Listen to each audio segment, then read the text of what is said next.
to a string of 64 letters or numbers. X. Thus, hash code is an algorithm that converts a sequence of characters into a string of 64 letters or numbers.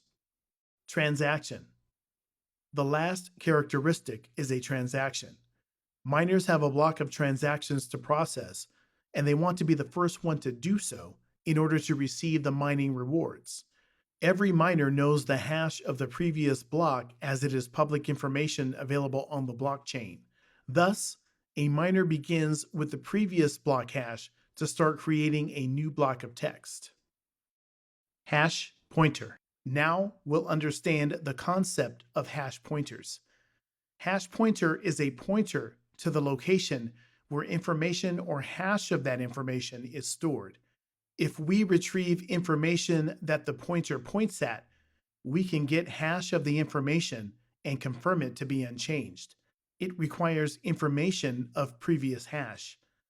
Thus, a regular pointer provides the user a way to retrieve information.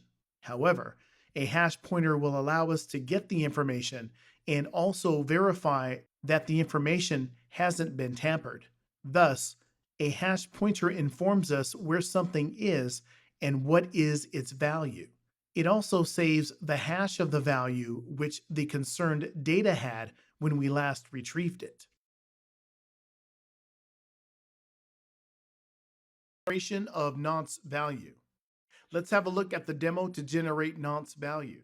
We are going to use the same Anders website which we did in the previous demo.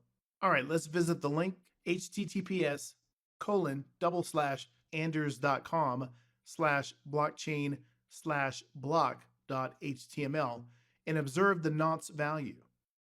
Now enter some data in the data field. For example, welcome to blockchain OSL.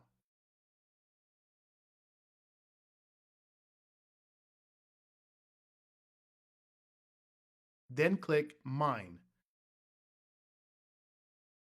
Observe that new nonce and hash values are generated. If you try to change the data in the field, the nonce will alter. Okay, this was all for this short demo. Let me show you the recap of the steps. Step 1. Visit the link https://anders.com/blockchain/block.html and observe the nonce value. Step 2. Enter some data in the data field and click on Mine. New nonce and hash values are generated.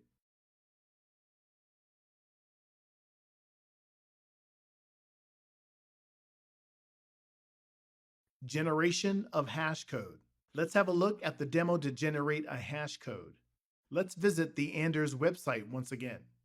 Visit the link https://anders.com/blockchain/hash.html. Now enter some data in the data field. For example, hi learners, let's learn blockchain.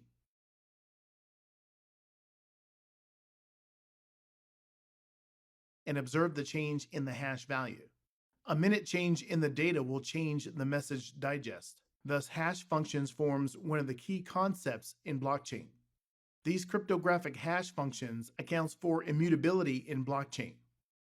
All right, let's have a look at the steps once again. Step 1. Visit the link https://anders.com/blockchain/hash.html. Step 2. Enter some data in the data field and observe the change in the hash value.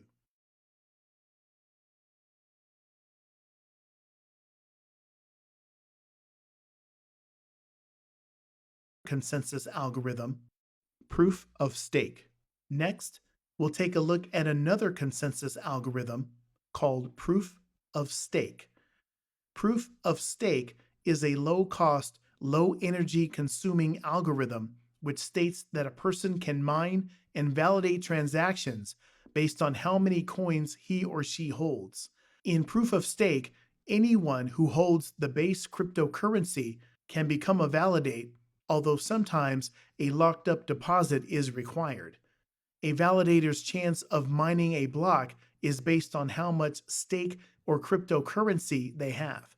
For example, if you own 1% of cryptocurrency, you would be able to mine 1% of all its transactions.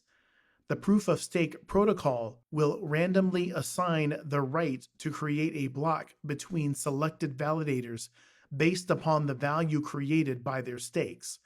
The chosen validator is rewarded with a part or the whole of the transaction fees. Proof of elapsed time. Proof of elapsed time is a consensus algorithm which prevents high energy consumption and resource utilization by following a lottery system. Each participant in the network is required to wait for a randomly chosen time period. The one who completes the designated waiting time wins the new block. Each node within the blockchain network generates a random time for which it waits and goes to sleep. The one to wake up first commits a new block to the blockchain and broadcasts the information to the network. PBFT. PBFT stands for Practical Byzantine Fault Tolerance. It improves the robustness and performance of transactions by directing peer-to-peer messages with minimal latency. In PBFT, the blockchain operator configures and operates the consensus network. To this network, smart contracts are deployed and executed on peer nodes.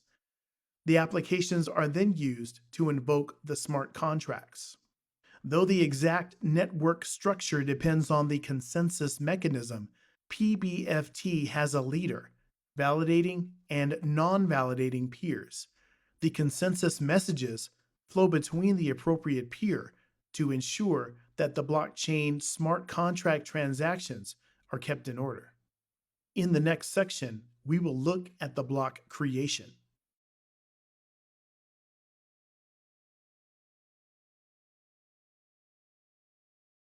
Block creation. Blockchain block structure. A block comprises of three parts.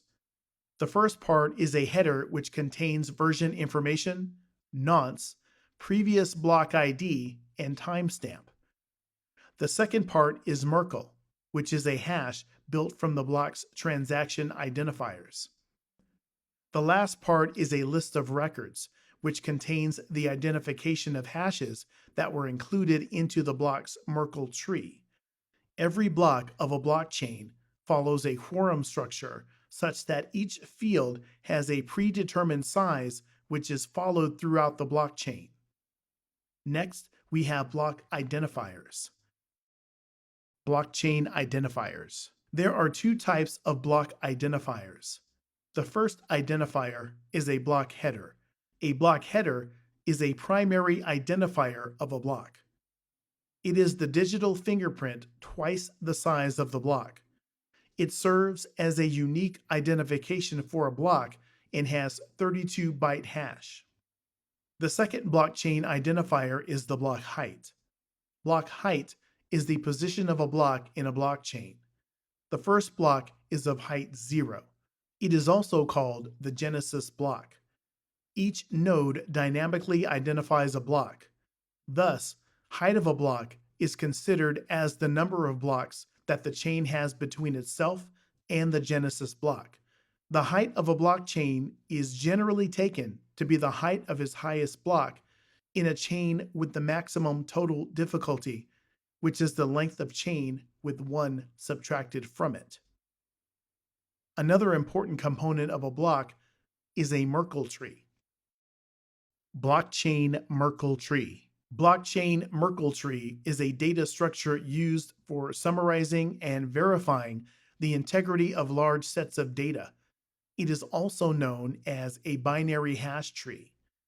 Let us consider a block comprising of 4 transactions, and we'll call those transactions A, B, C, and D. Each of those transactions gets hashed, so we don't have to hold on to the details of who and how much the transaction was. But we can still prove that the transaction hasn't been tampered with because we have all the hashes. Now we have the hash of A, hash of B, hash of C, and hash of D. Holding on to 4 hashes is not that big of a deal. However, each Bitcoin blockchain contains thousands of transactions, so holding onto and transmitting those hashes is too much storage and bandwidth. A Merkle tree provides a solution to that problem by pairing the transactions together and hashing them. Now we will pair a hash of A and a hash of B to produce hash of AB, and we will pair hash of C with hash of D in order to produce hash of CD. By combining and hashing together the transactions, we reduce the number of hashes by half. We can repeat the same thing by combining hash of AB with hash of CD to produce hash of ABCD. Thus, we now only have one hash stored that is deterministic based on hashes of all other underlying transactions. This single hash is called the Merkle root. Advantages of a Merkle tree. The following are the advantages of a Merkle tree. Merkle tree provides a way of proving integrity of the data. The memory or the disk space required by a Merkle tree is very less. The proofs in a Merkle tree is computed quickly and easily. Merkle trees also provide validation of the data.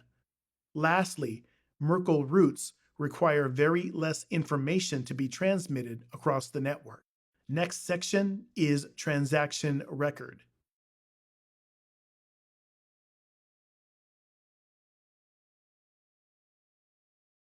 Demonstrate the blockchain block structure. Let's have a look at the demo to demonstrate nonce value. Visit the link https://anders.com/blockchain/block.html and observe the hash value. Now enter some data in the data field, mine the block, and note the hash value. Observe the block structure of the created block. Let's have a look at the steps now. Step 1.